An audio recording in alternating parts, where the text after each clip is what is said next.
Je suis Lynn Bolduc et c'est un plaisir aujourd'hui de vous parler quelque peu de la formation Comment être une personne heureuse en amour avec soi d'abord et en couple, bien sûr, qui va avoir lieu bientôt en ligne sur Zoom et que vous pouvez suivre, que ce soit en direct ou avoir la rediffusion.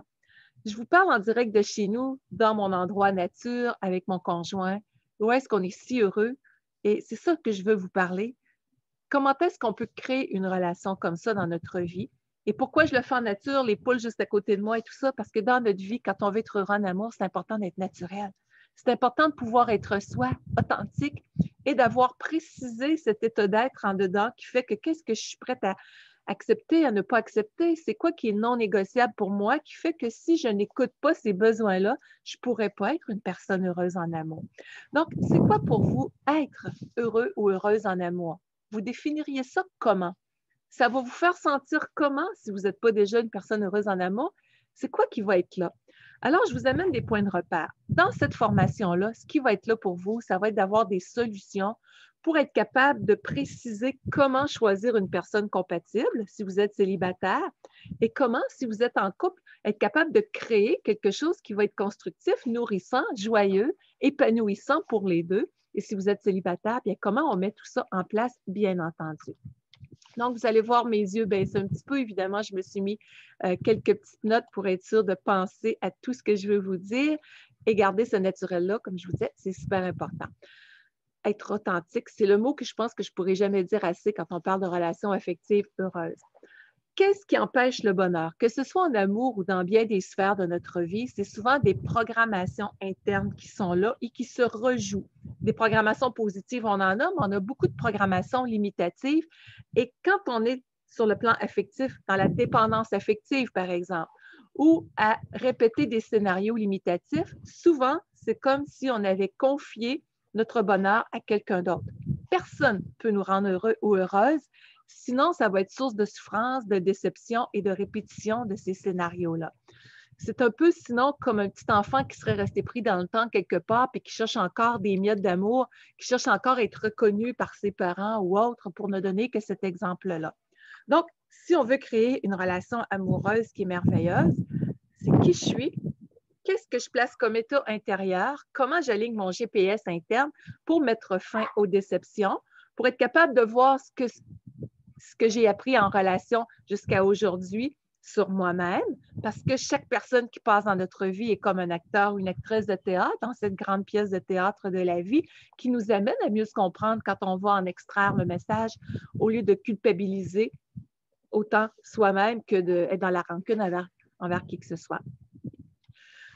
Donc, si on ne s'écoute pas, il va se passer quoi? On va être toujours dans l'adaptation, du moins très souvent.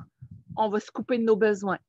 On n'écoutera pas notre vérité intérieure. On va fermer les yeux sur des choses qui nous font mal et ça crée une escalade de déception.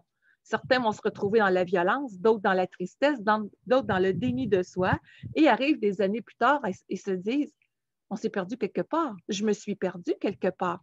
Donc, cette formation-là, comment être une personne heureuse en amour, amène cet alignement-là à l'intérieur qui permet de passer de la peur à la joie, à la réalisation de soi, de la dépendance à l'épanouissement, à la maturité intérieure qui fait qu'on se choisit et que de là, on attire une personne qui est dans cette même énergie, pour ainsi dire.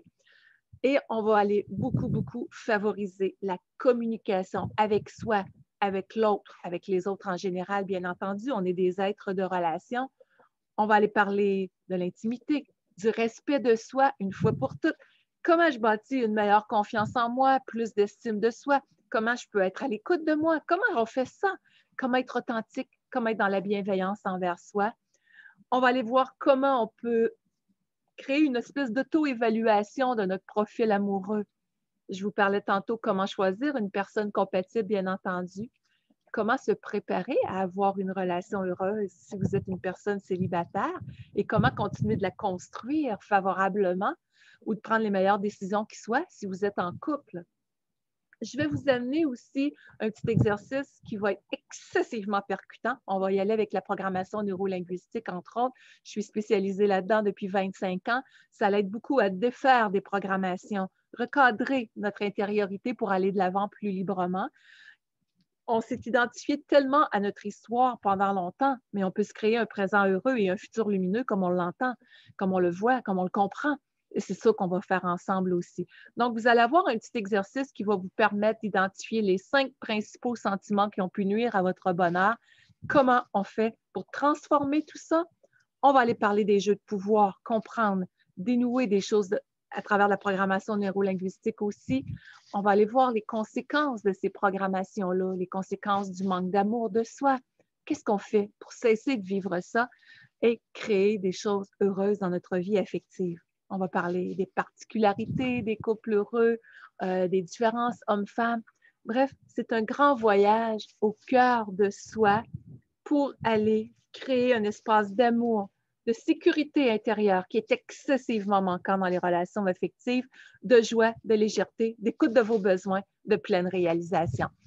Donc, je vous invite à visiter le lien go.linbolduc.com/heureux en amour, tout en un mot, -live. De toute façon, vous voyez le lien juste au-dessus de la vidéo ou au bas de la vidéo. Bruno, tu pourras ajuster à ce niveau-là. Ainsi, c'est une invitation à venir vivre ce moment extraordinaire de transformation, d'amour de vous-même pour être capable d'explorer comment on en arrive à être une personne heureuse en amour. À très bientôt. Bye bye.